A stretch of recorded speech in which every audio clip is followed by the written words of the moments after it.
Ciao a tutti e benvenuti in questo primo video del 2019. Se è vero che il 2018 è stato l'anno più entusiasmante della mia vita, perché ho vissuto il primo anno da youtuber e da pilota e ho sperimentato la mia prima gara in pit bike, la mia prima gara in moto e la mia prima gara in formula, è anche vero che il 2019 si prospetta essere un anno ancora più epico. Qualcosa l'ho già spoilerata, qualcosa non ancora. Comunque tra gennaio e febbraio aspettatevi una live come quella dell'anno scorso in cui farò tutti gli annunci di questa stagione. Per inaugurare questo nuovo anno di gare ho pensato di creare alcuni video speciali in cui ripercorriamo i migliori momenti di Racing is Life 2018. In questo primo episodio andremo a vedere i migliori momenti delle mie gare in auto della passata stagione. Ma prima di partire col video un'info brevissima. In tantissimi mi avete chiesto se ci sarò alla fiera di Verona, al Motorbike Expo. La risposta è sì, ci sarò venerdì 18 gennaio, non ci sarò sabato, non ci sarò domenica. Quindi vi invito tutti caldamente a venire in fiera venerdì, perché alle ore 15 abbiamo organizzato un incontro in cui tutti noi ci potremo conoscere e potrete farmi tutte le domande che volete. Pubblicherò poi i dettagli sull'ora e il luogo sulla mia pagina Instagram e sulla pagina Facebook, quindi se non mi seguite andate a seguirmi. Vi aspetto quindi venerdì 18 gennaio alle ore 15 al Motorbike Expo, sarò felicissimo di incontrarvi. E adesso partiamo con la top 10.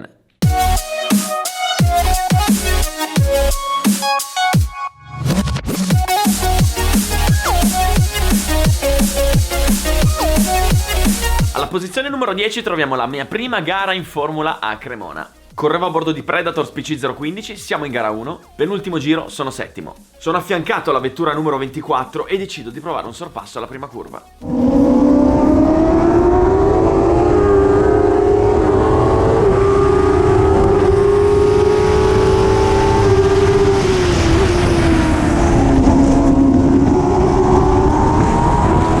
Sorpasso molto difficile perché ero molto stretto e avrei dovuto girare la macchina sul cordolo. Infatti, come avete visto, mi si è scomposta e l'ho quasi persa.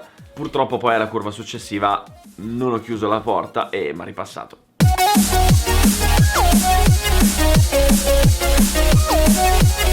Alla posizione 9 siamo sempre a Cremona, questa volta in gara 2. Penultimo giro, sono quarto, voglio il podio. Ho capito che sui rettilini non posso passare, dato che guido una PC015 che ha più carico aerodinamico e quindi è più lenta. Ma posso sfruttare il maggior carico per passare in curva. Così decido di provare un sorpasso all'esterno su Critelli. Piccola parentesi, se non sapete cosa vuol dire PC015 010, ho linkato qui sotto un video che spiega tutto.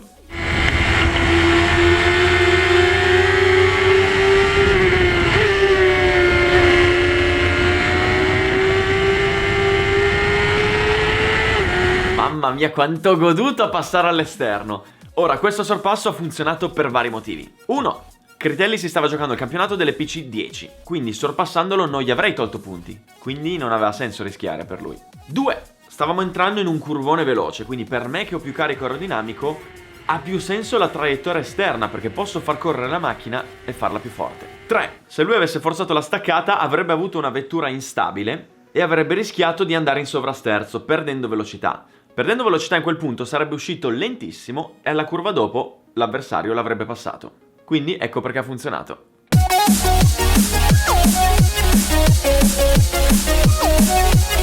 Alla posizione numero 8 troviamo un sorpasso simile a quello che avete visto poco fa. Curva 1, Cremona, gara 2, ma questa volta la difficoltà aumenta perché siamo in 3.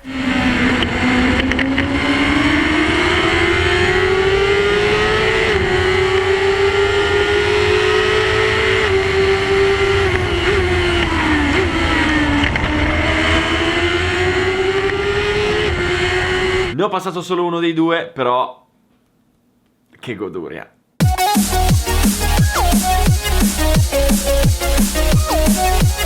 Alla posizione 7 ci spostiamo a Cervesina, al circuito Tazio Nuvolari. Siamo in gara 2, questa volta a bordo di PC010 e avete presente quando si dice prendere due piccioni con una fava?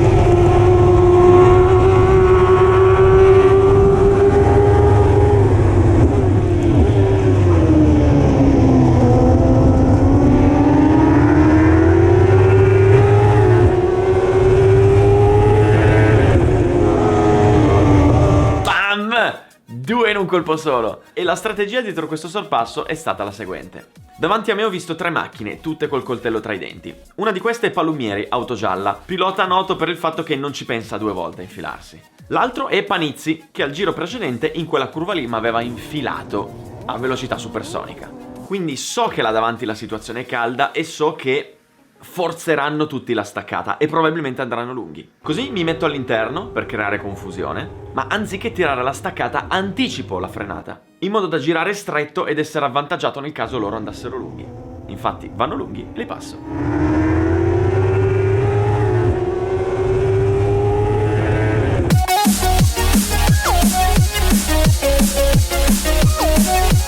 Si sale in classifica alla posizione numero 6. Varano, ultimo round di campionato, gara 1. La pista ha pochissimo grip, davvero si fatica a stare in strada, e io ho un assetto completamente sballato. Sono secondo, in lotta per la vittoria, ma al quarto giro sbaglio completamente la staccata e...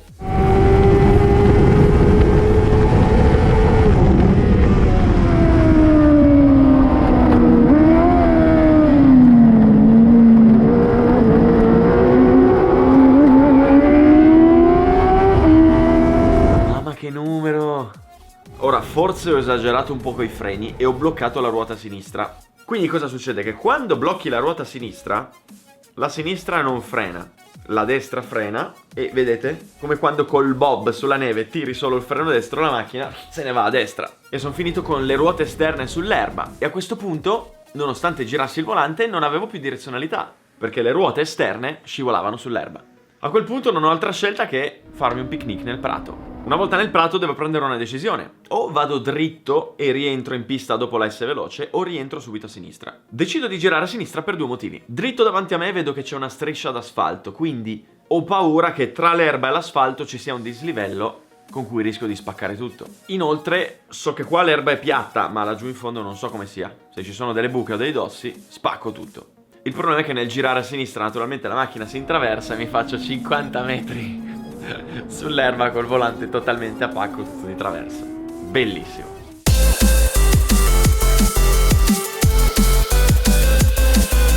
Entriamo nella top 5. Siamo di nuovo a Cervesina, sempre con PC010. Settimo giro, sono quarto, indovinate un po'? Voglio il podio. Quindi tento il sorpasso su Azzori alla prima curva.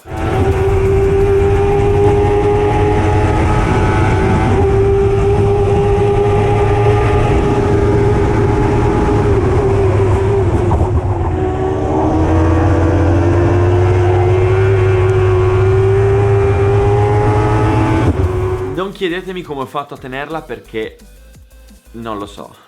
Io ho tirato la staccata con l'idea di passarlo e l'ho tirata davvero forte, posso garantirvelo. Il problema è che anche lui l'ha tirata veramente forte, quindi abbiamo staccato tutte e due 10 metri dopo. Il problema è che all'interno di quella curva ci sono degli avvallamenti che mi hanno scomposto la macchina e mi hanno fatto intraversare. Meno male che Azzori mi ha visto e ha avuto dei riflessi fenomenali e ha quindi allargato la linea, perché sennò facevamo il botto. Comunque a quel punto ero dentro, quindi full gas, macchina tutta di traverso e ho guadagnato la posizione.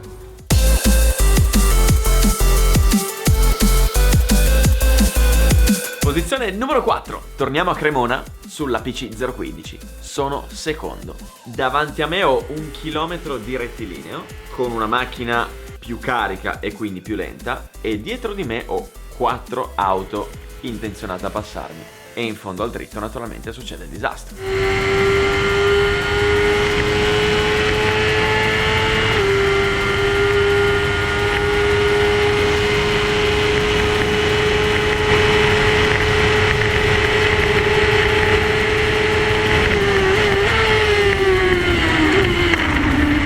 Posizione persa in 300 metri, neanche in Moto 3. A questo punto, preso un po' dalla rabbia, un po' dallo sconforto all'idea di doverne ripassare 4, agisco assolutamente distinto. Qui vi giuro, non ho calcolato nulla, mi sono buttato dentro. Basta.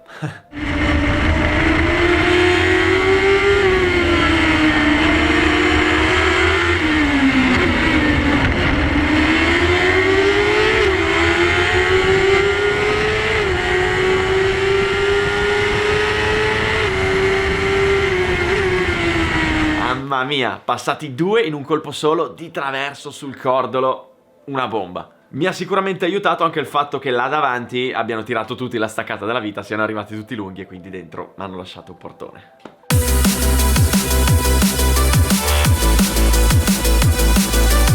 Entriamo nella top 3. medaglia di bronzo al terzo posto sul gradino del podio. Abbiamo gara 2 a Varano, sempre su PC010. Per 3 volte nello stesso identico punto ho fatto la stessa manovra su Azzori, riuscendo a restargli davanti. Prego!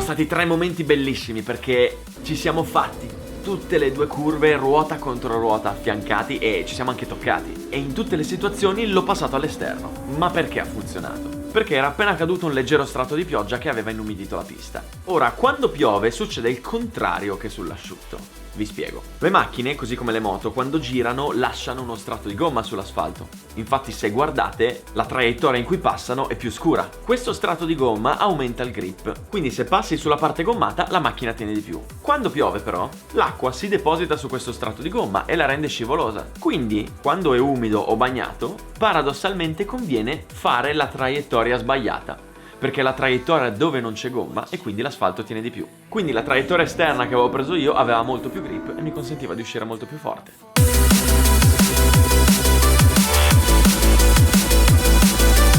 Al secondo posto troviamo un incidente sfiorato per miracolo. Siamo a Cervesina, in gara 1, sempre su PC010, e mi sto giocando il podio.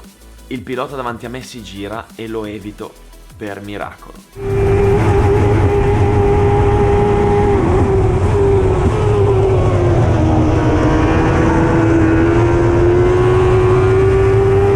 Se il video rende bene l'idea, ma lì sono in quarta piena, sarò agli 80-100 km/h. Lui era fermo. Se l'avessi colpito sarebbe stato uno schianto terribile, anche perché non abbiamo la cellula di sicurezza di un Formula 1 con anche l'alo che è in grado di resistere a botti di 300 km/h, quindi ho rischiato tantissimo, davvero. Detto ciò, qual è stata la dinamica? Beh, qui non hai tempo di pensare, qui agisci d'istinto. Il pilota davanti a me si gira in piena traiettoria e io sono in rotta di collisione. Che fare? In questo punto sembra che la sua auto se ne stia per andare in retromarcia verso la ghiaia, quindi istintivamente prendo la traiettoria interna. Il problema è che la sua auto continua a girarsi e torna a puntare verso l'interno della curva. Ora, qui ha fatto una manovra che avrebbe potuto costarci molto caro. Perché? Perché lui non ha tenuto il piede sul freno, ma ha lasciato che la macchina si muovesse. Quindi l'auto è tornata verso l'interno della curva. E qui mi sento di dare un consiglio a tutti voi. Se mai un giorno vi capitasse di finire in testa coda, in pista ma anche in strada, la cosa da fare è piede sulla frizione, così non si spegne il motore, e piede sul freno, non toglietelo di lì. Perché? Perché se tenete il piede sul freno le ruote si bloccano e non rotolano. Quindi la vostra macchina con le ruote bloccate se ne va in un'unica direzione e quelli che arrivano dietro di voi riescono a prevedere dove state andando. Se invece lasciate che le ruote girino, man mano che vi girate su voi stessi, la macchina è imprevedibile. Ok, col freno giù rischiate di spiattellare le gomme? Meglio buttare via un treno di gomme che la vostra vita. Ora, a questo punto mi trovo con la sua macchina che punta verso l'interno e io ormai non posso più far nulla. Sono dentro la curva in piena velocità e non ho più spazio di manovra. Se frenassi, l'auto rischierebbe o di andare dritta e colpire l'avversario o di girarsi e colpire l'avversario. Se girassi troppo il volante, o andrei in sottosterzo e lo colpirei, o andrei in sovrasterzo e lo colpirei. L'unica cosa che mi resta da fare è mollare il gas per riportare carico sull'anteriore e poter chiudere meglio la curva, girare un po' il volante e farmi il segno della croce. Naturalmente nel fare questa manovra l'auto si intraversa un po' e io l'ho schivato di 10 cm con la macchina di traverso. Sono venuti i capelli bianchi quel giorno, ve lo giuro.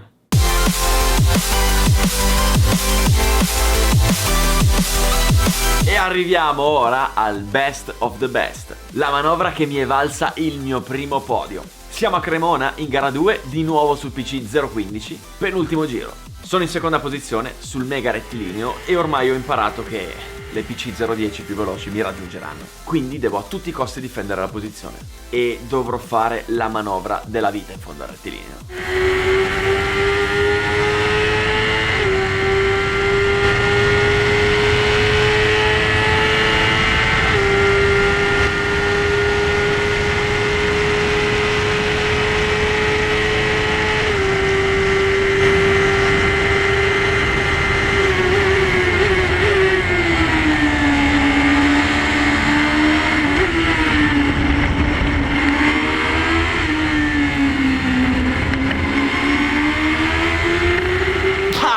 Che manovra! Con questa difesa sono riuscito a mantenere il secondo posto e quindi a salire sul podio. Missione compiuta. Ma perché questa manovra è stata così vincente? Analizziamola insieme. Sono sul rettilineo e vedo dagli specchietti che gli avversari stanno arrivando. E devo capire da che parte spostarmi per difendermi. Qualche giro prima, se ricordate, mi ero portato all'interno, ma quella è stata una scelta sbagliata. Perché? Perché io sono su una PC 015 che ha più carico aerodinamico ed è più lunga. Quindi è più veloce nelle curve lunghe, ma è meno veloce nelle curve strette, in quanto è anche un po' meno agile. Quindi quando mi ero portato all'interno, mi sono trovato ad essere chiuso dagli avversari e non ho potuto portare velocità in curva. Così stavolta decido di restare all'esterno. L'idea è quella di staccare al limite, ma senza fare la staccata della vita, quindi senza inchiodarmi. Anzi, l'idea è quella di tenere l'auto stabile, portare quanta più velocità possibile in curva, entrare a cannone e sfruttare il carico aerodinamico. Non importa se arrivo lungo, perché poi la curva successiva è a destra, quindi avrei il vantaggio di traiettoria. Allo stesso tempo chiudo la linea all'avversario per ridurgli lo spazio di manovra ed evitare che faccia la staccatona. E come vedete la manovra va a buon fine. Ora, all'ultima curva a sinistra avrei dovuto buttarmi tutto all'interno per chiudere la traiettoria, perché altrimenti sarebbe potuto accadere come in gara 1, dove in quel punto lì sono stato passato. Ma dallo specchietto ho visto che l'avversario era abbastanza indietro, quindi era improbabile che si sarebbe infilato. Così ho preso un rischio calcolato e ho deciso di restare largo per fare la traiettoria giusta e quindi uscire più forte. Se infatti mi fossi portato all'interno per difendere la linea, mi sarei poi trovato a far fatica a fare la curva. Sarei uscito lento dall'ultima curva e lui avrebbe potuto incrociare la traiettoria e ripassarmi sul rettilineo. Questa dunque è l'idea che si cela dietro questa manovra, che si è rivelata vincente e mi ha permesso di portarmi a casa il mio primo podio. Bene, questo è tutto per questo speciale dedicato a Racing is Life Auto 2018. Spero che questa compilation vi sia piaciuta. Mi raccomando, restate caldi perché tra pochi giorni uscirà anche lo speciale dedicato alle moto. Ciao a tutti!